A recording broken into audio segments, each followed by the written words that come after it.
জ্যাঠাতো ভাইয়ের ছাগলের খামার, ছাগল রাখার ঘর, মানুষের ঘর একটু সুন্দর করছে।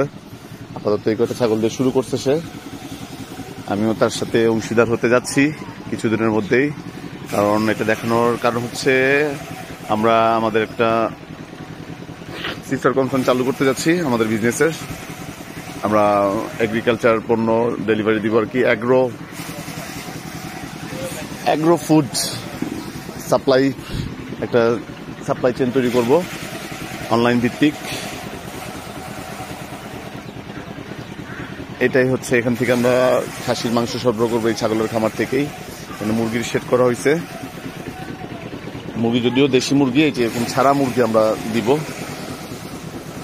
আমরা ওই যে খাঁচায় পালন করে দেশি মুরগি যে বিক্রি করে সেই বিক্রি হবে না।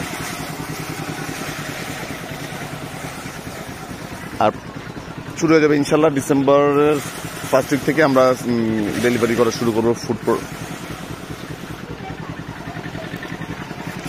এখানে ধান ভাঙা হচ্ছে, পাশাপাশি কিভাবে ধান ভাঙা হয় আমি সবাই জানে, তারপর যারা জানে না তাদের দেখাচ্ছি। আমাদের জাহিদুল ভাই, ভালো আছেন? এটা হচ্ছে আমার ফুল মিয়া ভাই।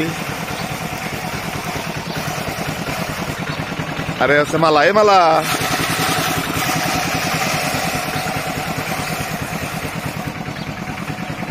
ধানের কাজ চলতেছে। মূলত ধানের কাজের জন্যই মাকে নিয়ে গ্রামে আসছি। সেই ফাঁকে অ্যাগ্রো ফুড সাপ্লাই চেনের ফাইনাল কার্যক্রমটা সারতে আসছি আর কি।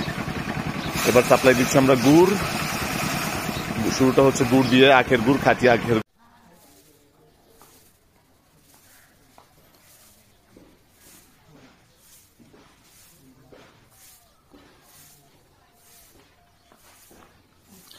হুশ,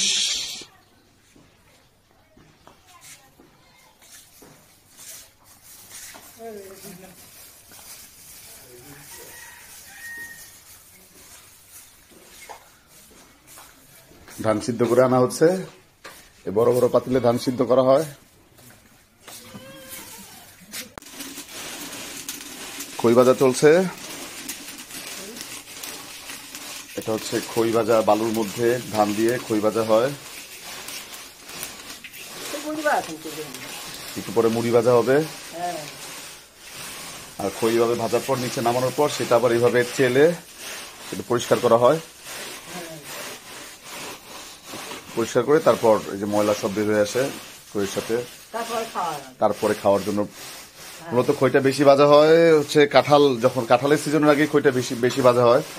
কিন্তু যেহেতু আমরা অনলাইন শপের প্রস্তুতি নিচ্ছি, সেই জন্য এখনই খই ভেজে নিচ্ছি জাস্ট গিফট হিসেবে, মার্কেটিং প্রচারণার জন্য। এখন কিছু খই আমাদের লয়াল কিছু কাস্টমার আছে, রেগুলার আত্মীয় স্বজনের মধ্যে যেসব কাস্টমার আছে তাদেরকে দেওয়া হবে।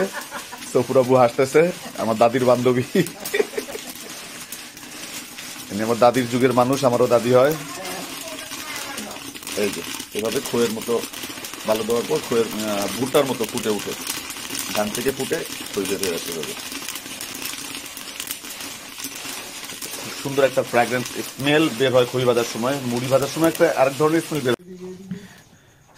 আমাদের পরিতোষ দাদা, এই দই কারখানার মালিক, যিনি আমাদের জন্য অক্লান্ত পরিশ্রম করে, তার ব্যবসার জন্য করে। দই বানানো হচ্ছে। দই সরাতে তুলে ঠান্ডা হওয়ার জন্য রাখা হচ্ছে, জমার জন্য। আর এটা হচ্ছে খিরসা তৈরি করা হচ্ছে। আচ্ছা, আর দইয়ের জন্য দুধ জাল দেওয়া হচ্ছে। এরকম বড় বড় কড়াইতে, বড় বড় চুলায় দুধ জাল দিতে দিতে দিতে দই তৈরি করা হয় দইয়ের বীজ দিয়ে। এটা ফ্যাক্টরির একটা পার্ট, অনেক বড় ফ্যাক্টরি। দাদা প্রথমে অল্প পরিসরে শুরু করছিলেন, কিন্তু দাদার হাত খুব ভালো হওয়ার কারণে এটা হচ্ছে ফ্যাক্টরির আরেকটা পার্ট। এরকম আরো একটা পার্ট আছে এই পাশে, এটা বন্ধ। আর ওই পাশে গোডাউন, দই জমতে দেওয়া হয়েছে।